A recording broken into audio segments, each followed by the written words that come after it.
অনেক অনেক বছর আগের কথা।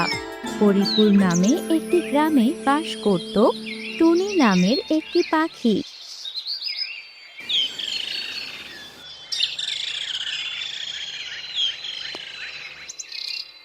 টুনির গলার কণ্ঠ ছিল খুবই সুন্দর। টুনি যখন গান গাইতো তখন সব পশু পাখি সেই গান শোনার জন্য টুনির কাছে আসতো। একদিন টুনির গান গাওয়া শেষে টুনি, কাকলি, ঝর্ণা, ময়ূর সাথে কথা বলছিল। বাহ টুনি, কি সুন্দর গলা রে তোর! কি সুন্দর গানটা গাইলি, শুনে একেবারে মনটা জুড়িয়ে গেল। ধন্যবাদ ময়ূর দিদি, তোমাদের আমার গান ভালো লাগে। তোমরা প্রতিদিন আমার কাছে গান শুনতে আসো, এ যে আমার সৌভাগ্য। টুনি, তোর মনটা তো অনেক বড়, এত সুন্দর গান গাস, কিন্তু কোনো অহংকার নেই। অহংকার করবো কেন গো? অহংকার করা একদমই ভালো না। ঠিক বলেছিস টুনি, অহংকার করা একদমই ভালো না, তাই আমরা কেউ অহংকার করব না। আচ্ছা ঝর্ণা দিদি, ময়ূর দিদি, কাকলি দিদি, আমি তো প্রতিদিনই সবাইকে গান শোনাই। তোমরা আজ একটু গান গাও, আমিও তোমাদের গান শুনি। তুই আমাদের গান শুনবি? কিন্তু আমাদের গলার গানটা এত সুন্দর না। বেশি সুন্দর হওয়া লাগবে না, তবু তোমরা গান গাও, আমি তোমাদের গান শুনবো। এরপর টুনির কথা শুনে একজন একজন করে গান গাওয়া শুরু করলো। প্রথমে ময়ূর গান করলো, আর তারপর ঝর্ণা গান গাইলো। ময়ূরী দিদি আর ঝর্ণা দিদির গান গাওয়া শেষ। কাকলি দিদি, এবার তোমার পালা, এবার তুমি গান গাও, আমরা সবাই তোমার গান শুনবো। টুনি, আমি ভালো গান গাইতে পারি না, আমার গলার কণ্ঠ তো সুন্দর না। কাকলি দিদি, তাতে কি হয়েছে? তুমি গান গাও, আমরা সবাই তোমার গান শুনবো। ঠিক আছে, ঠিক আছে। এরপর কাকলি গান গায়, কিন্তু কাকলির কণ্ঠ ভালো না হওয়ায় কাকলির গান একদমই সুন্দর হয় না। কাকলির গান শুনে সবাই হাসতে থাকে। এ কি, তোমরা সবাই হাসাহাসি করো না? কাকলি দিদির কণ্ঠ সুন্দর নয় তো কি হয়েছে? টুনি সবাইকে হাসাহাসি করতে বারণ করে, কিন্তু কেউ হাসি থামায় না, বরং কাকলিকে নিয়ে আরো বেশি হাসাহাসি করে। এতে করে কাকলি মনে খুব কষ্ট পায়, আর ওখান থেকে রাগ করে কাকলি নিজের বাড়িতে চলে যায়। কাকলি চলে যাওয়ার পর সব পাখি একে একে নিজেদের বাড়িতে চলে যায়। টুনি, তোমার কি হয়েছে? তুমি মন খারাপ করে বসে আছো কেন? আজ আমি কাকলি দিদিকে গান গাইতে বলেছিলাম, কিন্তু কাকলি দিদির গলার কণ্ঠ তেমন একটা ভালো না, তাই কাকলি দিদির গান শুনে সবাই কাকলি দিদিকে নিয়ে হাসাহাসি করছিল। এই জন্য আমার মনটা একটু খারাপ।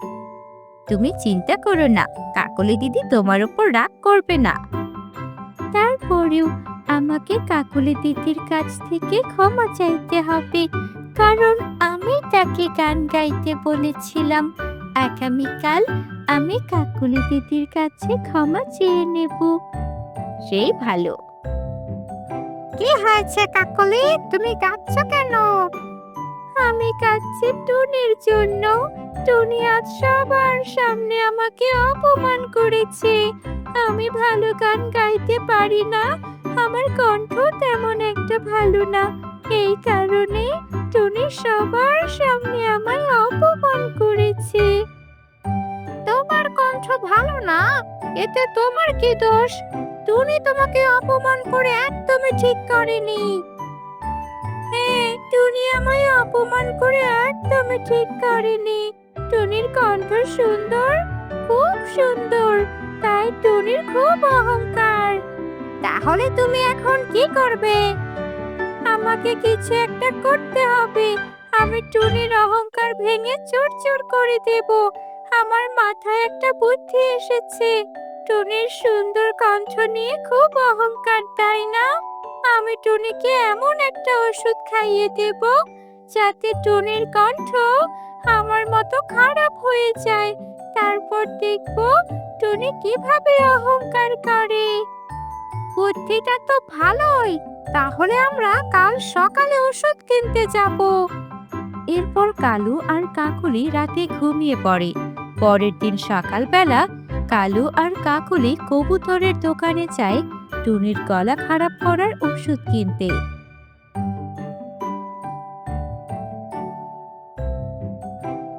কবুতর ভাই, আমাদের এমন একটা ওষুধ দাও যে ওষুধ খাওয়ালে গলার কণ্ঠস্বর সব খারাপ হয়ে যাবে। ঠিক আছে, কিন্তু তোমরা এই গলা খারাপ করা ওষুধ নিয়ে কি করবে? তুমি নিজের চরকায় তেল দাও। আমরা ওষুধটা দিয়ে কি করব তা তোমার জানা লাগবে না। তুমি শুধু ওষুধ দাও। এরপর কালু আর কাকলি কবুতরের কাছ থেকে ওষুধ কিনে নিয়ে যায়। ওষুধ না হয় কিনে নিয়ে আসলাম, কিন্তু টুনিকে ওষুধ খাওয়াবো কি করে? আমার মাথায় একটা বুদ্ধি আছে। আমরা রান্না করে সেই খাবারের সঙ্গে ওষুধ মিশিয়ে টুনিকে খেতে দেব। দারুণ বুদ্ধি! তাহলে তুমি রান্না শুরু করো। এরপর কালু আর কাকুলি রান্না করা খাবারের সঙ্গে ওষুধ মিশিয়ে টুনির কাছে খাবার নিয়ে যায়। টুনি, দেখো, আমি তোমার জন্য খাবার নিয়ে এসেছি। এই খাবার তুমি খেও। ধন্যবাদ কাকুলি দিদি, আমাকে খাবার দেওয়ার জন্য। কাকুলি দিদি, তোমার সাথে একটা কথা ছিল। তুমি আমাকে ক্ষমা করে দাও। যেদিন তোমার জন্য আমি সবার সামনে তোমাকে যে গান গাইতে বললাম আর সবাই তোমাকে নিয়ে হাসাহাসি করেছিল, সেদিনের জন্য আমাকে ক্ষমা করে দাও। এরপর কাকলি নিজের বাড়ি চলে যায়। অন্যদিকে রাত্রেবেলা টুনি কাকলির দেওয়া খাবার খেয়ে ঘুমিয়ে পড়ে। এই কি টুনি, তোমার গলার কণ্ঠ এমন কর্কশ শোনাচ্ছে কেন? তোমার সেই মিষ্টি কণ্ঠের কি হলো? তাই তো, আমার কণ্ঠ এমন কর্কশ হলো কিভাবে? তারা দুজন খুব কাঁদতে থাকে। টুনি, তুমি চিন্তা করো না, আমি এক্ষুনি কবুতরের দোকানে গিয়ে তোমার গলা ঠিক করার জন্য ওষুধ কিনে নিয়ে আসছি। কবুতর ভাই, আমি টুনির জন্য এসেছি। জানি না হঠাৎ করে কিভাবে টুনির কণ্ঠ কর্কশ হয়ে গেছে। কর্কশ হয়ে গেছে? তোমাকে একটা কথা বলি, শোনো। কালকে সকালে কালু আর কাকুলি এসে আমার কাছ থেকে গলা নষ্ট করা ওষুধ নিয়ে গেছে, যে ওষুধ খাওয়ালে পাখির কণ্ঠ কর্কশ আর খারাপ হয়ে যায়। এ কি, কালকে কালু আর কাকলি টুনিকে খাবার দিয়েছিল। আমার মনে হয় ওই খাবারের ভেতরে কালু আর কাকলি গলা নষ্ট করা ওষুধ মিশিয়ে দিয়েছিল। হতেই পারে, হতেই পারে। তাহলে এখন টুনির কি হবে? টোনা ভাই, তুমি চিন্তা করো না, এই ওষুধটা খাওয়ালেই টুনির কণ্ঠ আবার আগের মতো হয়ে যাবে। কবুতর ভাই, কালু আর কাকলিকে এই খারাপ কাজের জন্য একটা শিক্ষা দিতে হবে। তুমি আমাদের সাহায্য করবে। হ্যাঁ টোনা ভাই, আমি তোমাদের অবশ্যই সাহায্য করব। কবুতর ভাই, তাহলে গলার কণ্ঠ নষ্ট করা এই ওষুধটা নিয়ে আমার সাথে চলো। কি, কালু দাদা আর কাকলি দিদি এই কাজ করেছে? এই জন্য কালু আর কাকলিকে একটা শিক্ষা দিতেই হবে। আমার কাছে একটা বুদ্ধি আছে। কালু আর কাকলি টুনিকে যেভাবে ওষুধ খাইয়েছে, আমরাও কালু আর কাকলিকে সেভাবেই ওষুধ খাওয়াবো। কবুতর দাদা, তুমি কালু আর কাকলিকে খাবার দিয়ে আসবে যাতে তারা সেই খাবার খায়। কালু দাদা, কাকলি দিদি, আমাদের বাড়িতে আজ মজার খাবার রান্না হয়েছিল, তাই তোমাদের জন্য নিয়ে আসলাম। এরপর কবুতর খাবারটা কালু আর কাকলিকে দিয়ে চলে যায়। রাতে সেই খাবার খেয়ে কালু আর কাকলি ঘুমিয়ে পড়ে। সকালে ঘুম থেকে উঠে কালু আর কাকলি দেখে তাদের গলার কণ্ঠস্বর আরো বেশি কর্কশ হয়ে গেছে। হ্যাঁ, হাই হাই, একই হলো, আমার গলা তো একেবারে নষ্ট হয়ে গেল। আমারও গলা নষ্ট হয়ে গেছে। এবার আমরা কিভাবে সবার সঙ্গে কথা বলবো? তারা দুজন খুব কাঁদতে থাকে। টোনা, টুনি আর কবুতর যখন জানতে পারলো কালু আর কাকুলির গলা নষ্ট হয়ে গেছে, তখন দেখলে তো, অন্যকে কষ্ট দিতে গিয়ে কালু আর কাকুলি কষ্ট পাচ্ছে। হ্যাঁ, তাই তো। কিন্তু তারা যদি নিজেদের ভুল বুঝতে পারে, তাহলে আমাদের উচিত তাদের ক্ষমা করে দেওয়া। ঠিক বলেছ টুনি বোন। যদি ওরা সত্যিই নিজেদের ভুল স্বীকার করে, তাহলে ওদের গলা ঠিক করে দেওয়া উচিত। কালু দাদা, কাকুলি দিদি, আমি জানি তোমরাই আমার গলা নষ্ট করেছিলে। তোমরা যদি তোমাদের ভুল স্বীকার করো, তাহলে আমরা তোমাদের ক্ষমা করে দেব। টনি, আমি ভুল করেছি। আমি ভেবেছিলাম তোর অহংকার আছে, কিন্তু এখন বুঝছি তুই কতটা দয়ালু। হ্যাঁ টনি, আমরা বড় অন্যায় করেছি, আমাদের ক্ষমা করে দাও। তোমরা যদি প্রতিজ্ঞা করো এমন খারাপ কাজ আর কখনো করবে না, তবে আমি তোমাদের ক্ষমা করলাম। আমরা প্রতিজ্ঞা করছি, আমরা আর কখনো খারাপ কাজ করব না, কখনো না। কালু আর কাকলি, তোমরা টোনা টুনির সঙ্গে অন্যায় করেছিলে, তাই আমি টোনা টুনির সঙ্গে মিলে তোমাদের শাস্তি দিয়েছি। এরপর কবুতর কালু আর কাকলিকে এমন একটা ওষুধ খাওয়ালো যাতে তাদের গলা আগের মতোই হয়ে গেল। এরপর থেকে টুনি আবারও সবাইকে গান গেয়ে শোনাতো। টুনির গান শুনতে আবারও সব পশু পাখি আসতো। আর কালু ও কাকলি সেদিনের শিক্ষা নিয়ে আর কোনোদিন কারো প্রতিহিংসা দেখায়নি। সবাই মিলেমিশে সুখে শান্তিতে থাকতে লাগলো।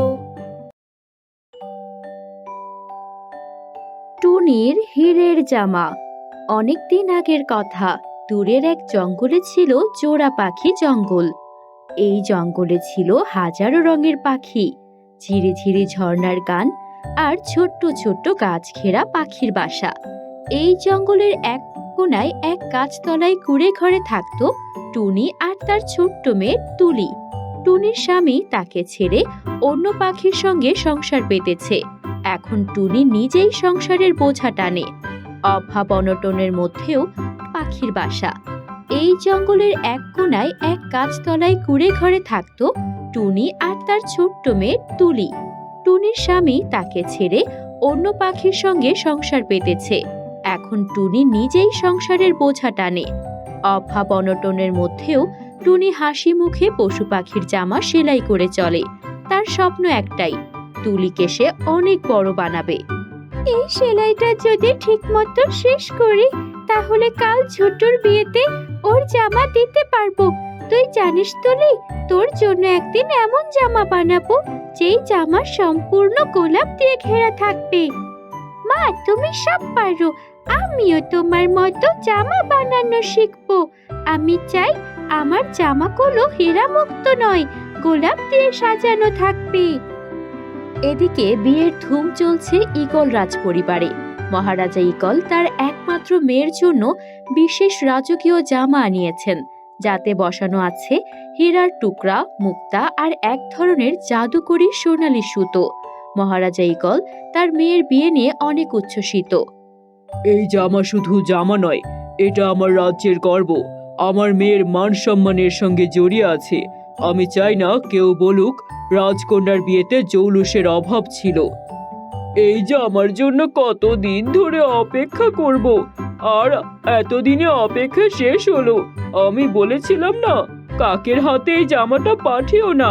এখন দেখো কোনো বিপদ না হয়। কাক তো এখনো জামাটা নিয়ে এলো না, এদিকে আমাদের মেয়ের বিয়ে শুরু হলো বলে।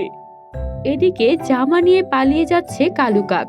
ওই সুন্দর হীরার জামা দেখে কালু কাক তার লোভ সামলাতে পারল না, তাই সে জামাটা চুরি করার উদ্দেশ্যে নিয়ে পালিয়ে যাচ্ছিল। এই জামা বিক্রি করে আমি হব কালু কোটিপতি। হীরা আর মুক্তায় মোড়া জামা, শহরের সেরা পাখি আমায় খুঁজবে তখন বিয়ে করতে। হা হা হা হা হা। মা জানো, আজ আমি একটা অদ্ভুত স্বপ্ন দেখেছি। একটা জামা উড়ে এসে আমার পায়ে পড়েছে। জামাটা এত সুন্দর ছিল, যেন আকাশের তারা দিয়ে বানানো। তখন টুনি বলে, স্বপ্নে যেটা দেখা যায় সেটা একদিন সত্যিও হতে পারে। তোর জন্য আমি একদিন এমন জামা বানাবো, তুই রাজকন্যাদেরও হার মানাবি। মা, বাবা, জামা ছাড়া আমি বিয়ে করব না। আমার স্বপ্ন ভেঙে চুরমার হয়ে গেছে। আমি কি করে সবার সামনে যাব? সবাই তো হাসবে আমার দিকে তাকিয়ে। আমার বুকটা ফেটে যাচ্ছে মা। রাজ্য চালানো সহজ, কিন্তু মেয়ের কান্না সহ্য করা বড় কঠিন। আমি তোর স্বপ্ন পূরণ করতে বিভিন্ন জায়গা থেকে দামি দামি হীরা, রত্ন, মণিমুক্তা সব এনে তোর জামাটা সেলাই করিয়েছি। কিন্তু এখন এ কি হলো? যে করেই হোক জামাটা খুঁজে আনতেই হবে। আমার মেয়ের বিয়ে কিছুতেই থেমে থাকবে না। কালু কাক উড়ে যাচ্ছিল এক গাছ থেকে আরেক গাছে। তার ঠোঁটে জামাটা ঝুলছিল। দূর থেকে জামার রত্নগুলো যেন ঝিকমিক করছিল। অন্যদিকে টুনি তার মেয়েকে নিয়ে ঘরেই ছিল। তখন মা মেয়ে কথা বলছিল। এদিকে হঠাৎ আলোর ঝলকে কিছু একটা উড়ে যাওয়ার দৃশ্য দেখতে পায়। এদিকে রাজপ্রাসাদে কান্নার রোল পড়ে গেছে। রাজকন্যা ইগলিয়া কোনোভাবেই মানছে না। এদিকে জঙ্গলে কালু কাক উঠতে গিয়ে পড়ে গেল এক শিমুল গাছে। উফ, ডানায় ব্যথা পেলাম। এই যা, জামাটা কোথায় গেল? ধুলোয় দেখি সব লেপ্টে গেছে। না না না, এটা হতে পারে না। জামাটা তো আমি এখানে ফেলতে পারি না। আমাকে জামাটা খুঁজতে হবে। জামাটা কোথায় গেল? ও মা, এটা কি? গোলাপের মতো জামা, কিন্তু এত চকচকে। এটা কি রাজকন্যার জামা নাকি? আচ্ছা, এটা নিয়ে যাই। মা দেখলে বড্ড খুশি হবে। তুই এটা কোথায় পেলি মা? এটা তো রাজকীয় জামার মতো। এতে হীরা মুক্তা বসানো। নিশ্চয় এটা রাজ পরিবারের কিছু। আমাদেরকে এটা ফেরত দিতেই হবে। মা, আমরা যদি এটা ফেরত না দেই, আমাদের কাছে রেখে দেই, তাহলে কেমন হবে? এটা আমি একটু পরে দেখতে চাই মা। আমার তো অনেক দিনের স্বপ্ন রাজকন্যাদের পোশাক পরা। আমি এটা একটু পরে দেখি। না তুলি, এটা রাজ পরিবারের। এটা তোকে আমি পরাবো না। তোকে আমি পরবর্তীতে অন্য জামা বানিয়ে দেব। ও, জামা তাহলে এখানে? না না না, আমাকে এই জামা টুনির বাসা থেকে নিতেই হবে। আমি এত কষ্ট করে জামাটা নিয়ে পালিয়ে এসেছি, আর এই টুনিরা কি না আমার এত কষ্ট, এত পরিশ্রম পণ্ড করবে? না না না না, এটা আমি কিছুতেই হতে দেব না। কালু কাক তখন টুনির দরজায় লাঠি দিয়ে দরজা ভেঙে ঘরে ঢোকে আর বলে, এই জামা আমার, এই জামা আমায় দে। আমি চুরি করেছি, আমি বিক্রি করব, আর আমি কোটিপতি হব। তুই গরিব মেয়ে, এত দামি জামা তোর কি দরকার? কি, এই জামা তুই চুরি করেছিস কালু কাক? এটা তো তোকে কিছুতেই দেব না। আমি নিজ হাতে এটা রাজপ্রাসাদে ফিরিয়ে দেব। আমি এটা তোকে চুরি করতে দেব না। তখন কালু কাক ছুরি বের করে আর আক্রমণ করে বসে টুনির ওপর। টুনি ছিটকে মাটিতে পড়ে যায়। টুনি মা, ভয় পাস না, আমার চিন্তা করিস না। তুই জামাটা নিয়ে উড়ে যা। রাজ পরিবারে পৌঁছে দে জামাটা। যাই হয়ে যাক না কেন, রাজ পরিবার কন্যা এগোলিয়া দিয়া যেন না থামে। তুই যা মা, যা। টুনি মুখে জামা ধরে উঠতে থাকে। এদিকে মায়ের গায়ে ছুরি লেগেছে। ও কান্না করতে থাকে। জামাটা অনেক ভারী। তুলি বারবার ধাক্কা খাচ্ছে, গাছের সঙ্গে লেগে যাচ্ছে।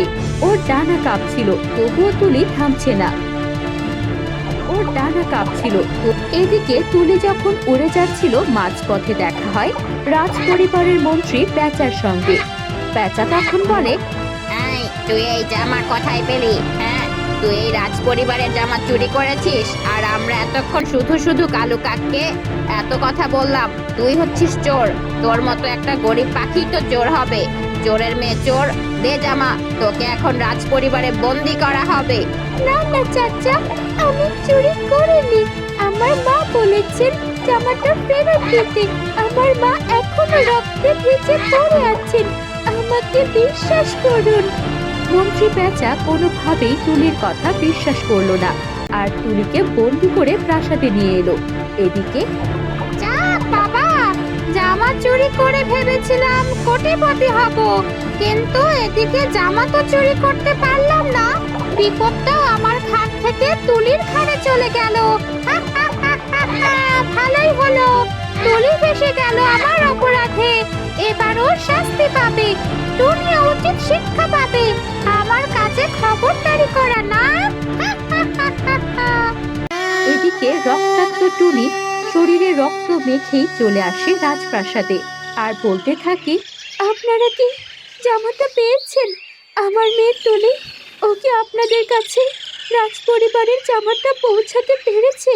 প্রহরীরা দৌড়ে আসে আর তুলিকে ধরে প্রাসাদের ভেতরে নিয়ে আসে। রাজ দরবারে মহারাজা ঈগল, মহারানী ঈগলি ও সভাসদরা উপস্থিত ছিল। মহারাজা ঈগল বলে, কে এই রক্তাক্ত মা? ও কি বলছে জামা নিয়ে? মন্ত্রী পেঁচা, কি হচ্ছে এসব?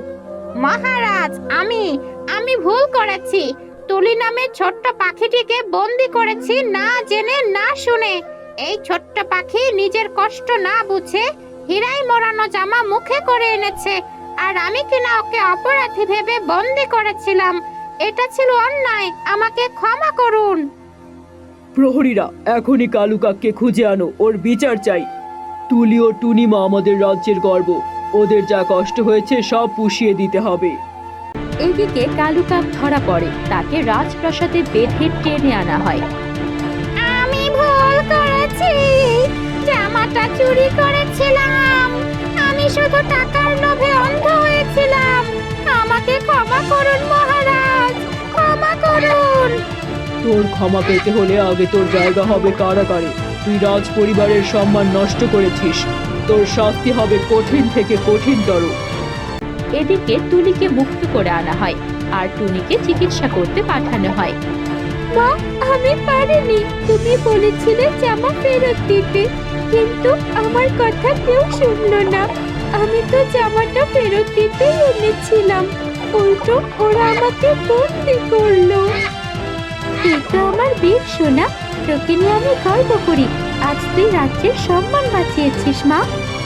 এদিকে মহারাজা ঈগল ঘোষণা করে, আজকের বিয়ে শুধু আমার মেয়ের নয়, রাজ্যের এক গর্বের দিনও। টুনি ও তুলিকে রাজ পরিবারের পক্ষ থেকে 1000 স্বর্ণমুদ্রা দেওয়া হবে। টুনি আর তুলি ফিরে গেল তাদের জঙ্গলের ঘরে, যা এখন নতুন করে বানিয়ে দিয়েছে রাজপরিবার। কুড়ে ঘরটা এখন অনেক সুন্দর ফুল দিয়ে মোড়ানো, দেখতে খুবই সুন্দর লাগে। টুলি আর টুনি রাজপরিবারে ভালোবাসায় সুখে শান্তিতে কাটাতে লাগলো, অন্যদিকে কালুকাক কারাগারে পচে মরতে লাগলো।